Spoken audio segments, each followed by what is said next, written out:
At the Harborside Cannabis Dispensary in Oakland, sales are brisk. All of the products on these shelves are laboratory tested for safety and potency. We test because while cannabis itself is very safe, it can be contaminated with things that are not safe.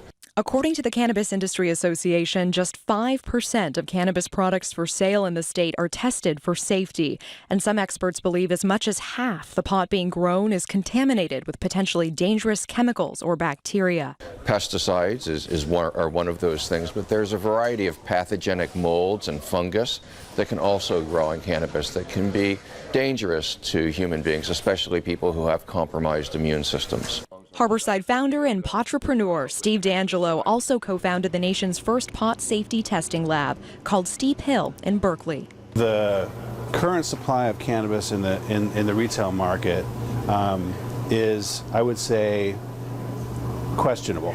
Up until now, pot agriculture has been unregulated. That changed on January 1st. The state now requires testing for 66 pesticides, harmful chemicals, and dangerous fungi. The state has given growers and sellers until July 1st to sell the pot that they already have without testing, raising concerns about what is safe. A very significant percentage of what we test would fail in a regulated market.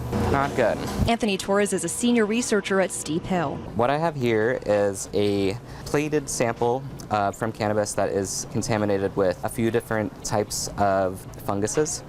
Torres says they're finding many of the compounds that will ultimately be banned by the state in samples. This looks pretty bad, right? Growing on a plate. Can you imagine what it would look like growing in your lungs? Unfortunately, we may know. Doctors at UC Davis Medical Center in Sacramento believe a cancer patient died from a rare fungal infection last February. Researchers were able to trace the illness back to the pot that was supposed to make the patient feel better. Even the chemicals that would have prevented those dangerous fungi from growing could harm you. Fungicides and pesticides that may be safe to use on food may not be when they are smoked. And upon combustion, mycobutanol forms cyanide gas, which can make it into your bloodstream, and it's very toxic.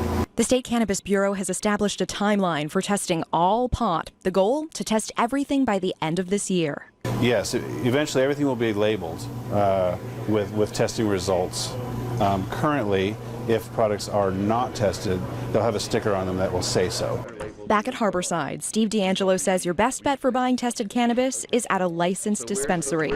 He says you shouldn't be afraid to ask for proof. If they can't do that, then you might want to go somewhere else. Natasha Zubes, ABC 7 News.